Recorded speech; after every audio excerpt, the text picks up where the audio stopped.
So look, if you're a payroll professional, you are servicing employees that reside in Texas, right? Yes. Or that are employed in Texas, right? You want to be understanding of the fact that, look, these people may be getting paid federal minimum wage of $7.25, or if they're a tipped employee, the tipped wage is a little bit lower than that, even though it has to add up to the federal minimum wage at the end of the day.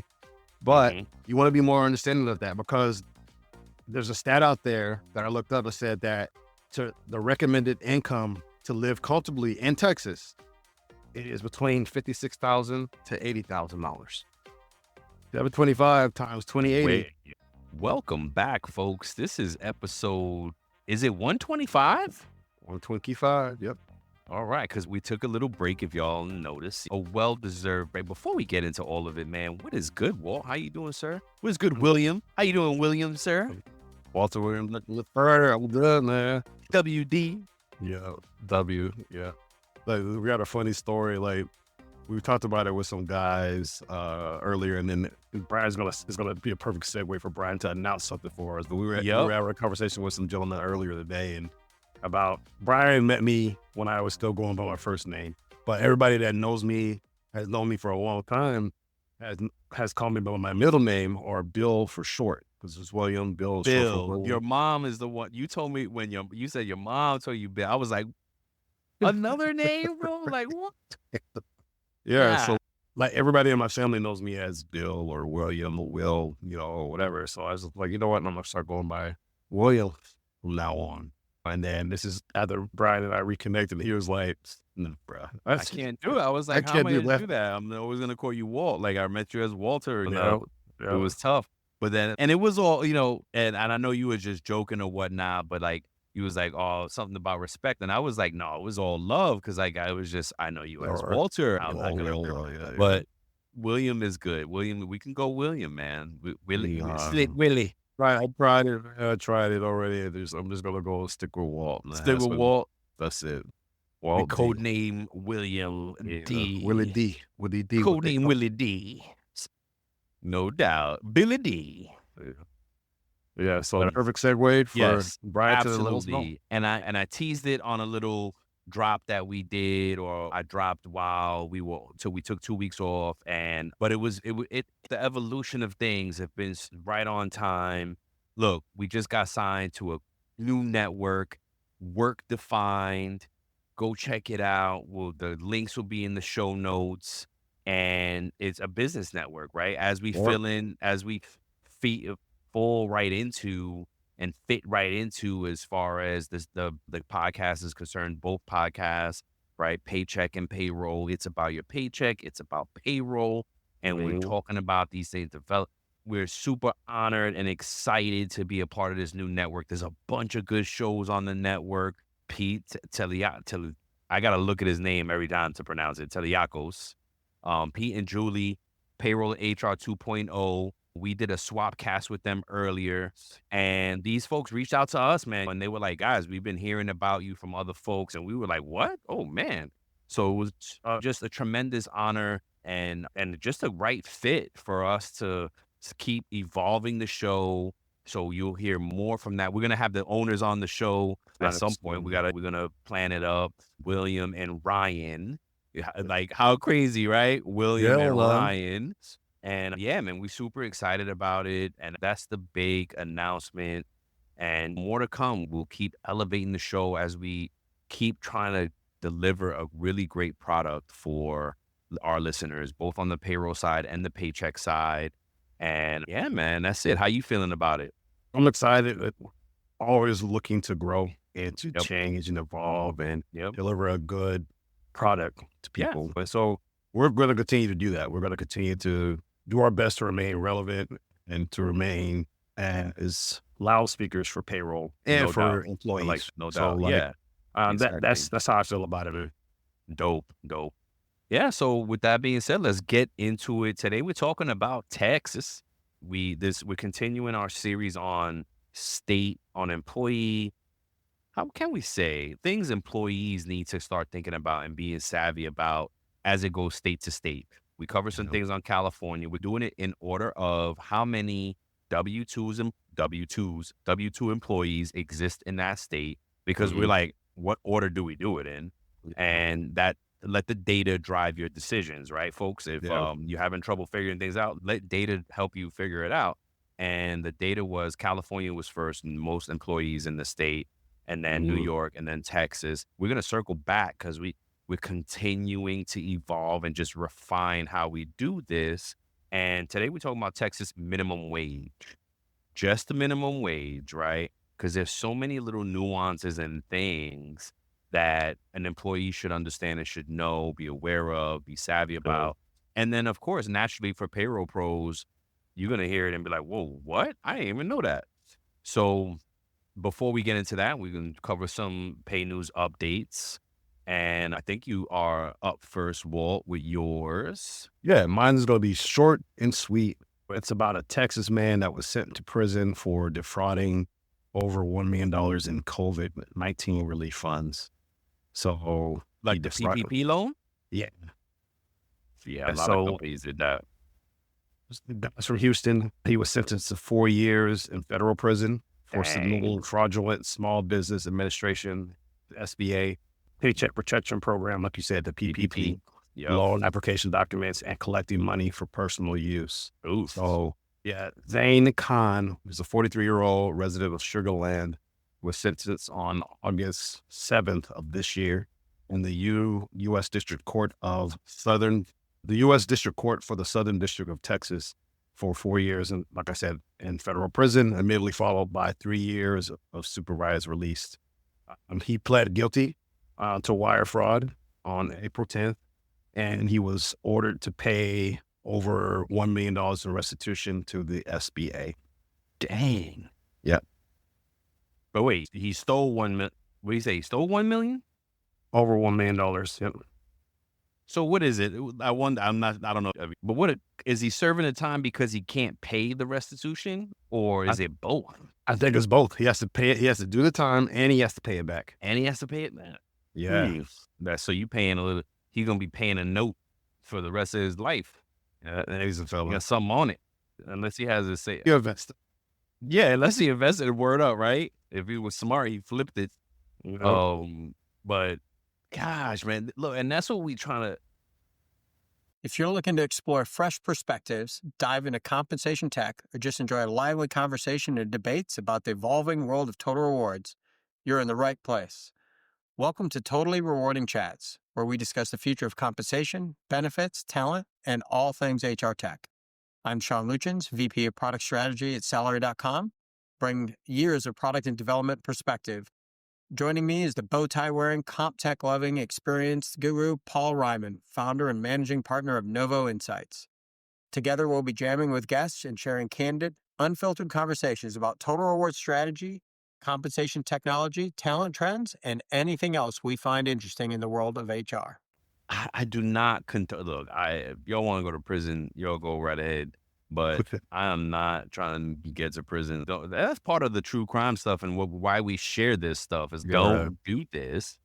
You're gonna get caught, especially with the money and like these, especially with all the digital stuff right now. Yes, that you took the boss Right? How are you getting away with? You're not getting away with it. You're not. I'm sorry, you're not getting away. It's not back in the day where you could steal and nobody know. There's so much paper trail. There's so much little digital stamps of things, and your phone is listening, and the cameras are watching. Like, get out of here, man. You better off just trying to a legit hustle. I don't get it. But all right, cool. Thanks for that. You got Mine. So mine is something near and dear to me. Is I always talk about how remote work gets a bad rap. Like, I hate the rap that remote work gets. Because I strived in remote work. I was home for 4 years. I strived and thrived in remote work. Both of us, you as well. We got promoted. You still there? You know what I'm saying? And I'm in hybrid now, which is cool. I like hybrid. But even that now, companies are, I think, what was it, Amazon or Google? One of them, one big company mandated a return to work mandate, full, not hybrid, full return to work. And anywho, this article in Texas, because we're talking about Texas, is University of Texas basically is striking because they tried to do a mandate return to work. And they're saying if we Unbelievable. got to go back to work, then we want $10,000 more. It's a union, and I think the show note the link will be in show notes, and you can dig in on it. My point is, I think that's a valid argument if you've been home for whoever knows how long, or if, like for me, my point is and to employers as well. It's wait a minute, you might even have employees that'll take less to stay home 100%. You know what I'm saying? Hey, you could drop my salary a bit because think about the wear and tear, the commute. Talked about this on Paycheck Show a million times about the expenses that go into having to commute to work, because it's not just gas and car maintenance. It could be tolls as well, parking as well. What if you have little ones? What if you have a pet? that you Yes, can't we take to talked work? about, yeah, And thank we you. talked about all those different things. Yes. Oh, it was like $50 to $70 a day Yep. that you spend because you have to commute. My thing is also eating out, because not everybody is diligent about bringing food. And it took me a lifetime to do it. What? Well, think about it, because if you do have to travel, and say one way, you have to drive an hour or two, getting up early in the morning, and then you're getting home late at night. Yep. Most people are not going to want to cook. Nope. Or anything, so they're going to order something, and they're Yep. going to order the next day too. Yep. So it's Yep. just going to be a vicious cycle for some people. It's exactly for some. Yeah, of course. But see, for me, when I was in this, and I was in New York, and of course, some places lend more to it than others. But when I was like commuting to Manhattan from Queens, man, there was so many little things to eat along the way. I would go get out of work, and I got an hour and a half commute home. So I'm like, I get out of work, I'm grabbing a hot dog, I'm grabbing a Yep, slice the of street pizza, food, yep. street food, quick things. There's a million quick things: a shish kebab, falafel, kebabs, whatever, shawarma they call it, or street meat we called it too. Yep. And it was all, and then that added in. Even when I brought food, I was Yeah. still, one of my jobs, we had a weekly breakfast deal. So every Friday, somebody Mhm. on the team bought breakfast for everybody, but it was a collective. And this was a few years ago, so sandwiches were still fairly cheap. I remember it wasn't more than $30 or $40 for. It was like a good 8 of us that had sandwiches. They all had breakfast sandwiches, and everybody got what they wanted. And it cycled through. So you only ended up buying like every 6 weeks. It was like Mhm. on the next, maybe even 2 months, because it was so many people. So you got breakfast every Friday, but you only had to pay once per whenever Mhm. your time was up. So things like that came up. We did that. So it was so many little things. Mhm. But anywho, yeah, that's my folks getting mad about it. Some people like it. One of the things that we talked about was like, what was it? Only 30% of the workforce actually worked home. That Okay. was a how can I say, an awake, like Eye-opening. an eye opening. Thank you. It Yeah. was an eye opening moment, because I was like, damn, I thought it was more, but it was only that. So I've gotten more lax with it. All right, we gotta go back to work. In my immediate family, I'm the only one that's fully remote. Mm-hmm. Like my sister, I she was works too for a while, hybrid. yeah. Sometimes, the most days she's going into the office. My brother goes into his job. My mom goes into her job for Yep. work when they have to commute, right? So, Yep. like, if you take that, one in Yeah. four people, One in four, that's exactly. 25%. That's at 30%, There 25, you go. 30%, right? Yep. No, same here, man. Same here. Yeah. Anywho, that was my share. What Nice. next? Well, let's pay the bills, sir. Shout out to our sponsors, Time Track Go. Time Track Go has introduced an innovative new feature designed to simplify time tracking for both exempt and non-exempt salary employees and remote workers also. This feature aligns with the recent changes in the Fair Labor Standards Act for salaried employees. By automatically calculating standard 40-hour work weeks and accurately determining overtime when necessary. Time Track Go ensures precise employee time while maintaining accurate PTO balances. Additionally, the system can identify instances where non-exempt employees may have not reached the 40-hour threshold. To learn more, please contact Time Track Go at 888-321-9922 or visit www.timetrackgo.com. That's TIMETRAK go.com. Let's go. Let's go. Are you tired of talent and HR podcasts that sound like corporate training videos? Same. Talentless is the no-fluff show about hiring, leadership, culture, and what's actually going on in the world of work. Talentless is a podcast for recruiters by recruiters. Hosted by Desiree Goldie and Ashley King, they're smart, occasionally salty, and never afraid to say what everyone else is thinking. Listen wherever you get your podcasts and subscribe at talentlesspodcast.com.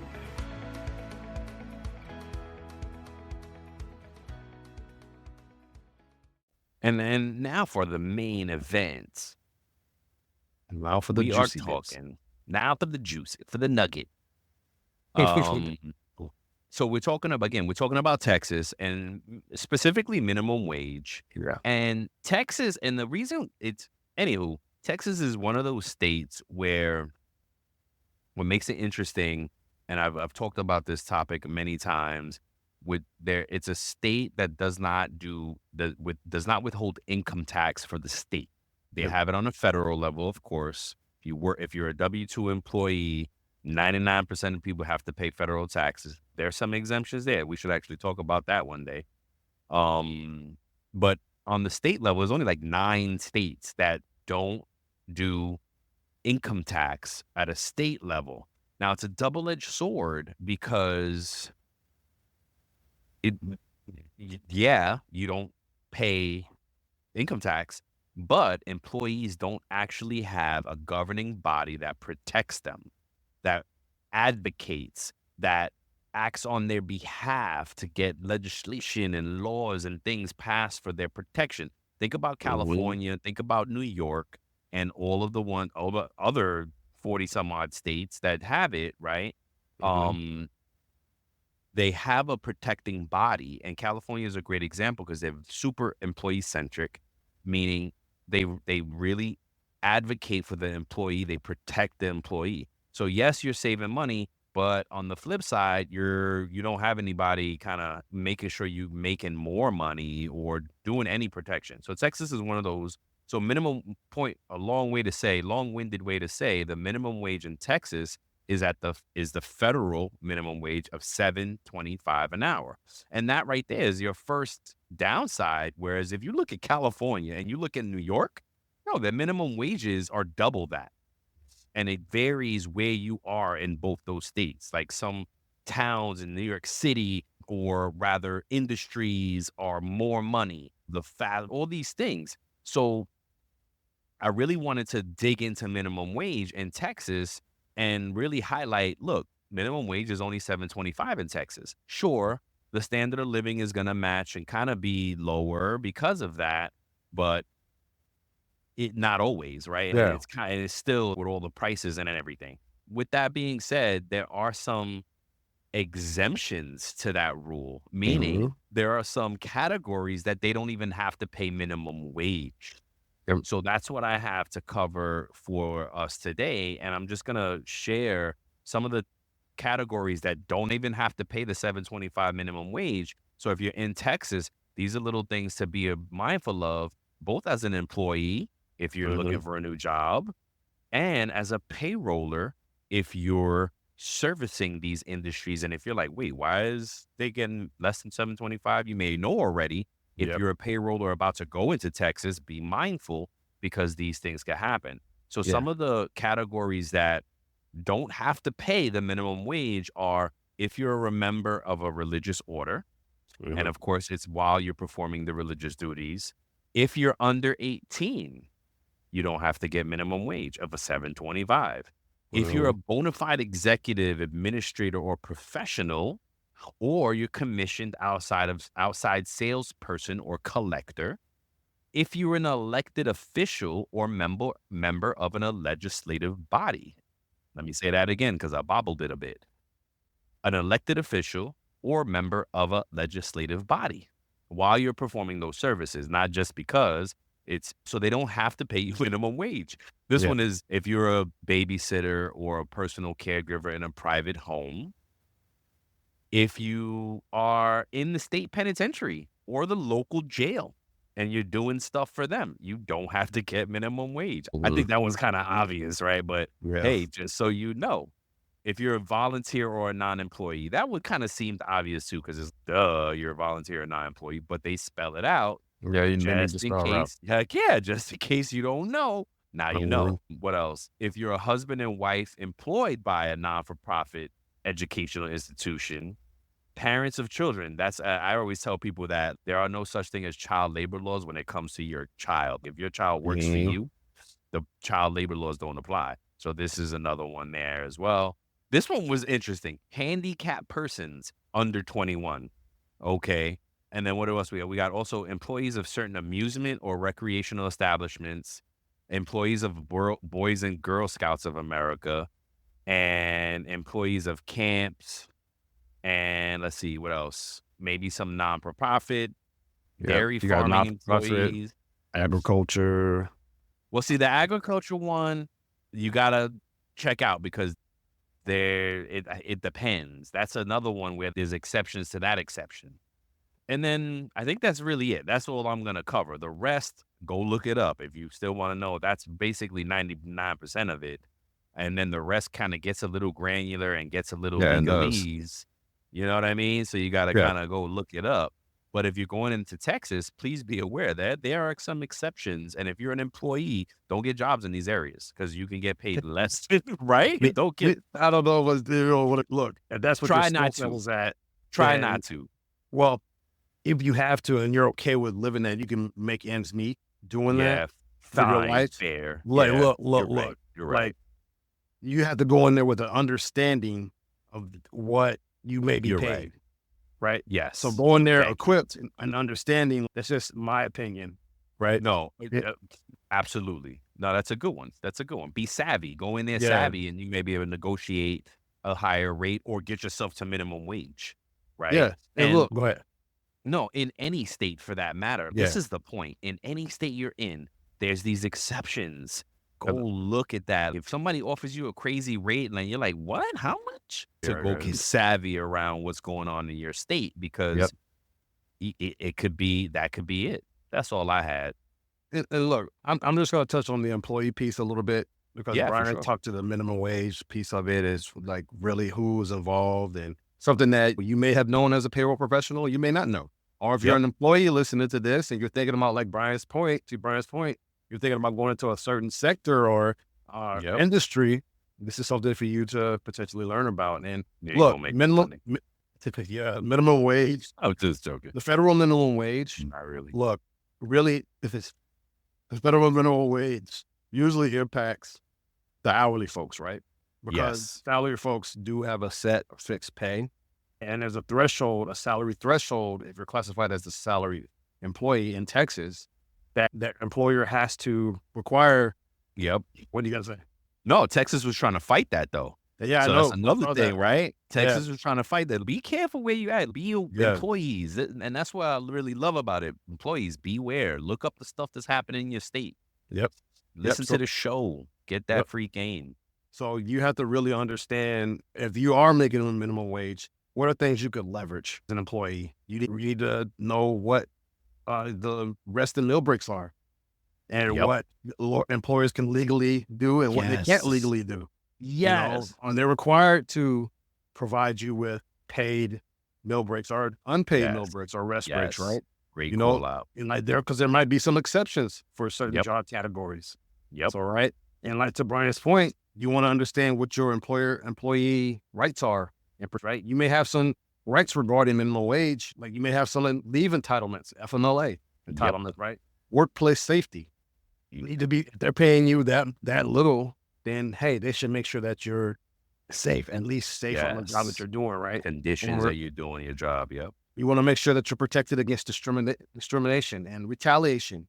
So you want to understand those things as an employee and even as a payroll pro. Understand, hey, you may be servicing someone, to your point, Brian, they may Yeah. be servicing someone that is paid federal minimum wage, Yep. especially if you're a new employee and this is your first job. And God forbid, we all have heard the stories, right? Unfortunately, I lost someone in my family. I had to drop out of school. I had to get a job. I had to do this. Something happened in life that I had to step up and start working. And this is the only job. I didn't have any skills. I didn't have any experience. This is the only job that I could get. And it's paying $7.25. And they have to bust their hump and work long hours in order to be able to do that. So it's advantageous for you as an employee and for you as a payroll person to understand this, and as a payroll person to be more understanding of that as well. So if there is an error in somebody's paycheck, if there is something like an hour could make or break somebody, a PTO day that's not paid could make or break somebody's, day or whatever, you know what I'm saying? So like the one thing you want to consider as an hour employee, you want to consider what overtime rules you're entitled to. 1.5 times your regular rate of hours for 40 hours worked in a week. What's that story that the situation that I talked about years ago where the manager was changing the employees' hours to get the budget beneath That happens low? all the time. I hear that so much in every job. Like, that's like a thing. Like, I walk into new jobs, like, what are these managers doing? Yep. Because they all think they could do it. No. Yeah. And so that's the thing you need to consider, right? Yes. Especially as the employee. So look, if you're a payroll professional, you are servicing employees that reside in Texas, right? Or that are employed in Texas, right? You want to be understanding of the fact that, look, these people may be getting paid federal minimum wage of $7.25, or if they're a tipped employee, the tipped wage is a little bit lower than that, even though it has to add up to the federal minimum wage at the end of the day. But you want to be more understanding of that, because there's a stat out there that I looked up that said that the recommended income to live comfortably in Texas, it is between $56,000 to $80,000. $7.25 times 2080. What that? 14,000, Maybe 15,000. what your 15 starts. Yeah. That's a little trick for employees. The hourly rate doubled, and you add all the zeros is like the annual. So $7 an hour, double that is $14. 14,000 is probably the annual, roughly. Think about that. It's not a lot, and it's way below you need 5 people in the house to live comfortable. And I don't know what's going on. It's crazy. So think about it. So $7.25 times 40 is probably $290, maybe something like that in a week. That's it? Yeah, it's not much. Hi, I'm Carmen Hudson. I'm the host of the Recruiting Book Club, and we're starting our 2nd season. I'm so excited to bring to you another set of guests of recruiters who have written books. We are excited to have some very special guests this season. We've got Shally, we've got Craig Fisher, James Ellis, and quite a few other people that we're going to bring on board to tell us about what they wrote, why they wrote it, and maybe we'll veer off into a conversation about recruiting on all types of topics and subjects that happen in our industry. So I hope you can join us. I'm excited. Because 7 times 4 is 28. Walt's good in his head like that, but I got to do the Excel. I'm so dependent on Excel. Hold on. See how my screen lit up? Hold on. 725 times 40. Times 40. Exactly right. $290 a week. Golly. $290. So think about that. If that's what you make in a week, and that's going to get taxed. Yes. Let's just keep it times 4. That's what? That's $1,160, right? Times 4, $1,160. It's $1,160. Oh my gosh. Times 12. Times 12. But think about that. That average rent, the lowest, and we're just going up the lowest piece, it's $1,025 a month. You can't. If they do it like Florida, you got to make 3 times the rent. And so that's not going to work. That'll be, you got to live in a slumlord. Or you need to have roommates. You need 3 or 4 roommates. Yeah, you need 3 or 4 roommates. Yeah, you need to rent a room or something like that. So think about that. Think about the impact of minimum wage and how it could impact a person's morale. That's why turnover may be high. And it's that pay lower, right? So that's why they churn and burn those employees, right? Churn and burn, constant churn and burn. And so you want to be more as thoughtful as possible as a payroll professional. It's just my opinion. You want to be as understanding and thoughtful as possible when it comes to these people that are paid in Texas, because look, like, you can barely pay your rent. Yeah. You can barely survive off of this. I even have money for groceries or let alone anything else. Yeah. You know what I'm saying? The cost of living, the minimum wage does not add up to the cost of living in Texas, right? Think Wow. about that. Good stuff, man. Yep. Good stuff. All right. Before we end So- it, we got our safe talk question. What do we got here? Safe talk. Where you at? Where you at? Should anyone thinking of moving to Texas consider the political stance of the state has taken? So I've been waiting to ask you about this. Or does that come second to doing what's best for you and your loved ones? So my first question is, what do you mean by political stance? You touched on it earlier, how Texas was trying to fight that new by the FLSA about raising the salary threshold, and like they've been fighting that and fighting other stuff and fighting this and fighting that. Like, do you believe that somebody should consider that if they're thinking about moving to Texas? Because look, a lot of people, I saw a documentary where they showed a lot of people were moving out of California, even though California, to your point, is employee centric, Very employee but centric. because of the taxes, they moved to Texas. I didn't realize it until very late in more recently in life that folks even consider the political aspect of things. I would imagine, yes, you should. In any state that you're moving to, what the state's politics are about and how that'll impact you and your family. You know. So what about you? What do you think about it? I absolutely think that for me, you definitely should consider it, but I think your family should be first, right? If there's a better opportunity for you in Texas, if there's a better way of life for you in Texas than where you currently are, and look, the area you may move to may be the type of area you want to live in. Right. There's little pockets of this and that, people that believe the same thing you believe in, whatever. You have to be able to function and navigate life, because there's going to be people who are going to have differences of opinion than you anyway. Yeah. Right? So you're gonna. I don't think, in my opinion, I don't think that you should. What does that say? I know the last part of it is to spite your face, is like something. You bite your nose to spite your face. You bite your nose to spite your face, right? Yeah. So if I had an opportunity for a better way of life, and it was going to change my life in a dramatic way, Yeah. and I moved from my current state to Texas, and it was going to be better for my family, better for me, why not? It's not just about me and what I want. It's about my loved one. Now, if I was a single person, I may move different. I may think about that differently. You have people depending on you. It's a different frame of mind, in my opinion. Yeah, and before we wrap it up, I'll give you a great example. My daughter, my oldest, is part of the LGBTQ community, and Florida is not always the safest place, politic-wise, and something that she brought to my attention. I was like, damn, we moved here when she was still young, and then she came out to us while we were here. And I think about it, damn, maybe it wouldn't have been the safe move. That's what when I saw that question, that's what I thought about right away. And I get it now, but it wasn't a factor before. When we came down here, my wife was thinking that South Florida was going to be like the deep South, which it's not, thank God. But that would have been a concern because we're a brown family.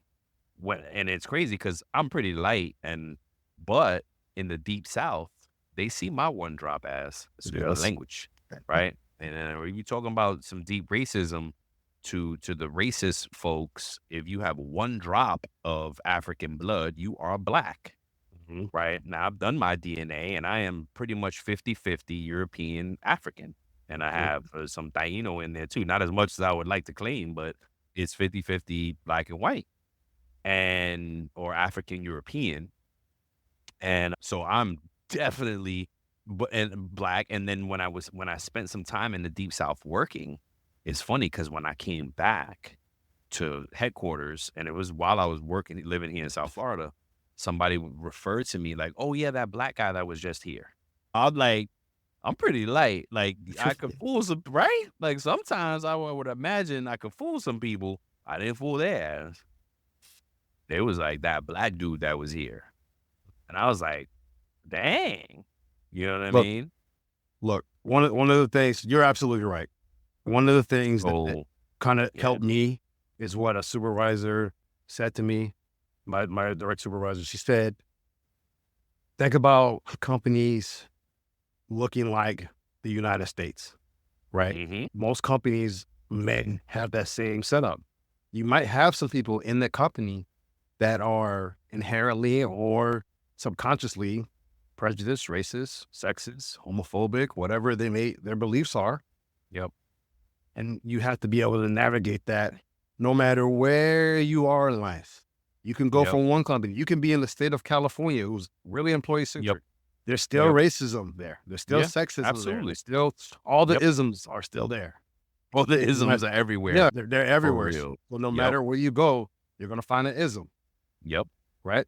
So you just have to figure out what's best for you and your family because it's everywhere. Now, it may be more prevalent in some places than others, but Yeah. that's for you Yep. and your family to decide. And Yeah. look, It was a good question, and I think folks do have to consider that, especially if you're going somewhere fresh, like you for Texas or not, Yeah. wherever. You got to consider the politics if you're going there and moving there. Shoot, I have a close friend that his mom only invested in companies that were socially conscious. Yep. You know what I He mean? was- So yep. the politics of a company that you're dealing with. Yep, report. So the politics of it all really it's everywhere, and it's like you got to make a decision. Like you said, you got to make a decision what's best for you, what's best for your family, what's best for the collective, for yourself, how you moving. But yeah, it's a lot of things, man. It's a lot of things, but good stuff, bro. Good episode, man. All right. Yes, sir. So look out for next week. I don't know what we're talking about next week. More paycheck stuff and payroll Early. stuff.